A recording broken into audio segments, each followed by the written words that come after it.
कोहरा बहुत पड़ रहा है। टेम्परेचर 10 डिग्री के आसपास है।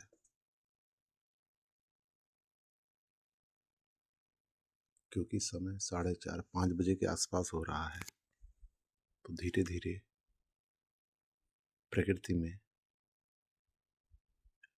एक तरह से कह सकते हैं कि अंगड़ाई आ रही है। सुबह होने वाली है, लेकिन अभी भी 1 घंटे है। सुबह उठना और सुबह उठकर पढ़ना शायद जीवन के सबसे अच्छे आनंद में है। कभी कोशिश कीजिए। हम लोग बचपन से सुबह उठ के कोर्स की पढ़ाई करते रहे हैं,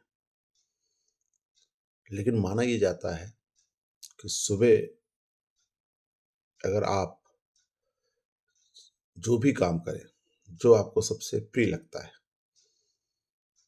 उसका आनंद सुबह है। हमारा विद्यार्थी है, एक दोस्त ने कहा जब मैं बीमार था, सर आपको पता है मुझे मूंगफली बहुत अच्छी लगती है और इसलिए मैं मूंगफली सुबह उठ के सबसे पहले खाना चाहता हूँ। और उस समय उसका स्वाद और 10 बजे उसका स्वाद बदल जाता है। आपने देखा हो ना, जो सबसे बड़ा पियक्कड़ किसे माना जाता है, तो सुबह सुबह उठ के पीने लगे, समझ जाओ कि दुनिया का सबसे बड़ा शराबी है। तो क्यों ना इसको एक अच्छा आयाम दिया जाए। तो बहुत ठंड पड़ रही हो, जब आप सुबह उठ ना पाए, तो आराम से कोशिश करें एक बार उठने की, अगर आपकी आदत है तो। और फिर वो काम कर लें जो आपको सबसे अच्छा लगता हो। एक तो पढ़ाई, अगर विद्यार्थी हैं तो जाहिर सी बात है सुबह उठ के पढ़ सकते हैं। प्रोफेसर लाल बहादुर वर्मा पढ़ाते हुए कहते हुए थे कि अपने को जब खोजना हो आपको, तो ठंड पड़ रही है, ऐसा कुछ चैलेंजिंग आ रहा है, तो नौजवान हो तो सुबह उठ के आप टहलने जा सकते हो। ठीक। और अगर आप कोई एग्जाम नहीं देना है, तो आप कुछ किताबें पढ़ सकते हो, जो दिमाग के अनकॉन्शियस माइंड को बेहतर करता है। अब जैसे मैं उदाहरण देता हूँ। कल विद्यार्थी लोग आए थे और वो कह रहे थे कि इस समय क्लासेस नहीं चल रही हैं, तो आप जो कुछ पढ़ रहे हो नया पुराना, वो हम लोग तक नहीं पहुंच पा रहा है। तो मुझे लगा कि चलो कुछ चीज़ें उन विद्यार्थियों के लिए ही या उन शुभचिंतकों के लिए ही जिनसे मेरा चर्चा डिस्कशन नहीं हो पा रहा है। तो दिनचर्या यही है सुबह की। तो सुबह उठते हैं और सुबह उठने के बाद मैं कुछ किताब पढ़ता हूँ। आज जो मेरे पास किताब है वो है स्पार्टाकस। मेरी सबसे प्रिय किताब है। प्रिय किताब इसलिए कि इसको पढ़ने के बाद जब मैं अमर उजाला अखबार मेरठ में था, तो मुझे पहली बार इसे पढ़ने का मौका मिला। मैं साथ रखता था, 1 डेढ़ साल से साथ थी। शुरुआत अच्छी नहीं है इसकी, किताब की शुरुआत करेंगे, लेकिन रोचक बात यह है कि मुझे जो है इसे पढ़ने के बाद मोक्ष मिला। मोक्ष का मतलब वो नहीं कि मरने के बाद मोक्ष। वो 3-4 महीने ऐसे थे जब मुझे कोई दुख नहीं होता था, मुझे कोई कष्ट ही नहीं हुआ। तो फिर मुझे लगा कि मैं अक्सर अपनी कुछ नई किताबें भी पढ़ता हूँ और जो पुरानी है। मैं इसका एक उद्धरण सुना रहा हूँ कि रेफरेंस ये है कि जो गुलाम हैं, जो गुलामों के पास के साथ ही जो पहली कहानी है स्पार्टाकस, उनकी कहानी है जो रोम साम्राज्य में गुलाम बना दिए जाते थे और जिसका कुछ फिल्मों में भी इस्तेमाल हुआ है। और फिल्म वो हैं जो आपने ग्लैडिएटर देखी होगी, जिसमें कुछ लोगों को कुछ लोग मनोरंजन के लिए गुलामों को लड़ाया जाता है। उसी एक पहले गुलाम, जैसे मूल है तो हावर्ड फास्ट की है स्पार्टाकस, जिसका हिंदी अनुवाद बहुत शानदार किया है आदि विद्रोही के रूप में अमृत राय, प्रेमचंद जी के बेटे ने। तो एक रेफरेंस आज रुचि पैदा करने के लिए मैं बता रहा हूँ। उसमें यह है कि जब छोटे बच्चों को पकड़ लिया जाता था, हम लोग इस पे बार बार बात करते रहेंगे, बस आज का जो संदर्भ ये है कि जो सोना निकालते थे, खुदाई का काम करते थे, उनको ऐसे गुलामों की ज़रूरत थी जो खदान के अंदर जा सके, छोटे-छोटे सुरंगों में जाके खोद कर सके। सो छोटे बच्चों की आवश्यकता थी। तो कुछ ऐसा हुआ कि स्पार्टाकस के पिता को हत्या हुई, उसके सामने उसके पिता को पकड़ ले गए, कि लोग किसान हुआ करते थे, लेकिन कुछ ऐसा हुआ कि उस छोटे बच्चे को पकड़ के लाया गया ताकि वो खदानों में काम कर सके।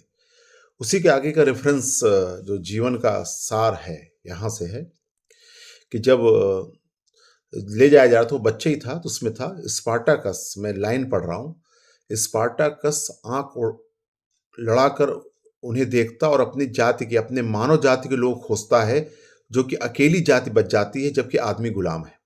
वो अपने मन में कहता है, बात करो, एक दूसरे से बात करो, मगर वे बात नहीं करते, मौत की तरह खामोश है। अपने से कहता है, मुस्कुराओ, मगर कोई मुस्कुराता नहीं है, सब चले जा रहे हैं। गुलाम, कैसे कोई मुस्कुरा सकता है? लेकिन आगे है, वे अपने हाथों में औजार लिए हुए हैं, लोहे की कुदालियां और छेनियां और डंडे, उनमें से बहुत के सिर पर बंधुआ लैंप फीते बंधे हैं। मकड़ियों की तरह दुबले पतले बच्चों के चेहरे चलते समय दर्द से फड़कते हैं और पूरे वक्त रोशनी को देखकर आंख मूंद मूंद लेते हैं। ये बच्चे कभी बड़े नहीं होते। खान में आने के बाद से ज्यादा 2 साल तक काम कर पाते हैं, मगर क्या किया जाए, सोना काटने के लिए जगह बहुत तंग हो, वहां उनके बिना काम तो भी नहीं चल सकता। वे अपनी जंजीरों को बोझ ढोते हुए थ्रेसियनों के बगल से गुजर जाते हैं। देखिए, थ्रेशियन एक जाति है जो कि यूरोप में पाई जाती है, जिस क्षेत्र के लोगों को, एक नस्ल है जिसको गुलाम बनाया गया, उसी से संबंधित स्पार्टकस था। ठीक। वे अपनी जंजीरों को बोझ ढोते हुए थ्रेसियनों के बगल से गुजर जाते हैं और नए आने वालों की तरफ सिर घुमाकर देखते तक नहीं। उन्हें कोई उत्सुकता नहीं है, किसी बात की कोई परवाह नहीं है। और स्पार्टकस समझ जाता है, अपने आप से कहता है, थोड़ी देर में मुझे भी किसी बात की कोई परवाह न रह जाएगी। और यह एक ऐसी चीज है जिससे ज्यादा डरावनी और कोई चीज नहीं है। आज ये एक तरह से पहला लेक्चर है जिसपे हम लोग, लेक्चर नहीं कहेंगे, बातचीत है, जिसमें लोग कह रहे हैं कि आदमी जब परवाह न रह जाए आसपास के लोगों की, जब आपको अपनी परवाह न रह जाए, अगल बगल क्या हो रहा है इससे मतलब न रह जाए, तब ये पलायन का सबसे बड़ा रूप है, सबसे बड़ा अकेलेपन का प्रमाण है। ठीक। अब आगे उसमें दूसरी तो तुम लोग पहले पे रुक रहे हैं, किसी चीज को समझते हो, पढ़ो ना भी, लेकिन सुनो, और सुनने के लिए आपके पास भी समय हो समझने का, तो आप उससे समझ सकते हो। और यही हम लोग करेंगे। जैसे मैं कहता हूं, अगर छोटे बच्चे का मोटिवेशन करना है तो हम कैसे, पढ़ो लिखो आगे बढ़ो, तुम्हें कोई नहीं रोक सकता है, तुम एक सीट के लिए बने, बच्चों जैसी बात है। जब लोग पढ़ते थे 10वीं 12वीं में, लेकिन जब आप थोड़ा सा विचारशील हो जाते हो तो आपका जो मोटिवेशन है वो थॉट प्रोसेस से आएगा, और इसी थॉट प्रोसेस को हम लोग किताब के माध्यम से जगाएंगे, समझेंगे, यात्रा करेंगे। और जल्दबाजी कुछ नहीं है, छोटी छोटी यात्रा करेंगे, समझेंगे, डिस्कशन करेंगे, कोई सवाल होगा तो आप पूछेंगे, हम लोग अगले दिन उसका जवाब देंगे।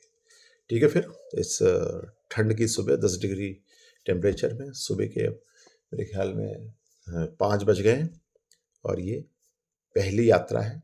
और हम लोग आज किताब से हमने थोड़ी शुरू की, और बस ये पहली चीज, जैसे इसमें हम लोग आगे धीरे धीरे बढ़ते रहेंगे और जीवन के मूल्य खोजेंगे। कहीं रेफरेंस भी आएगा तो मैं चर्चा करूंगा। जैसे उदाहरण के तौर पे अभी जिसमें जो पहला थॉट्स जो मैं कहता, जिसमें जो आज का हम लोग माने कि जब आपके आसपास इतनी सारी चीजें होती हैं जिसमें आपका शोषण हो रहा है, आपको लगता है जीवन कोई आशा नहीं होती है, तो लाइन कहती है, वो अपने आप से कहता है, थोड़ी देर में मुझे किसी बात की कोई परवाह न रह जाएगी, और ये एक ऐसी चीज है जिससे ज्यादा डरावनी कोई चीज नहीं होती।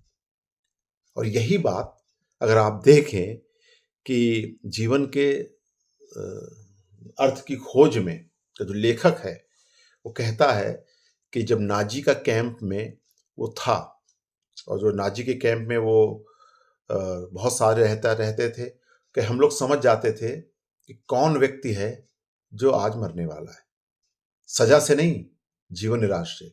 अगर कोई व्यक्ति ऐसा है कि जो पड़ा हुआ है, उसकी बाथरूम निकल गई है, गंदगी में पड़ा हुआ है और वो काम पे जाने को तैयार नहीं है, तो हम समझ जाते थे अब यह मरने वाला है।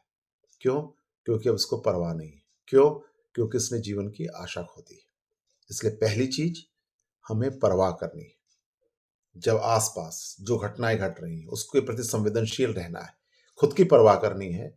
इस पहले सिद्धांत से हम लोग आज शुरू करते हैं। जीवन की खोजी है लाइफ विद फिलॉसफी, और एक किताब के माध्यम से धैर्य के साथ। जरूरी नहीं कि इसको हजारों लोग, लाखों लोग इसको सुने, लेकिन मुझे लगता है जैसे क्लास में विद्यार्थियों को पढ़ाता रहा हूं, तो उसी तरह डिस्कशन हो, चर्चा हो। और जब भी आपको लगे, और एक दिन में नहीं बनेगा कि आज ने एक वीडियो सुना और आपको लग गया, इसे हम लोग पॉइंट वाइज बनाएंगे और देखेंगे, जीवन के मूलभूत सिद्धांतों को समझते हुए आगे बढ़ेंगे। ठीक? और सबसे अच्छा मोटिवेशन ये होता है जो अनकॉन्शियस माइंड में बैठ जाए, आपका नेचर ही ऐसा बन जाए कि आप किसी भी समस्या में, निराशा में, शरीर अपने आप रिकवरी करने लगे। जैसे हम लोग मानते हैं कि अगर हमें कोई बीमारी होती है, शरीर अपने आप सक्रिय होता है। कहीं दर्द होता है तो, कहीं चोट लगती है तो पूरा शरीर उसको ठीक करने में काम करता है। दिमाग भी तो ऐसे ही होता है ना। सद्गुण किसको कहा जाता है? ऐसा गुण जो स्वयं आप में हो।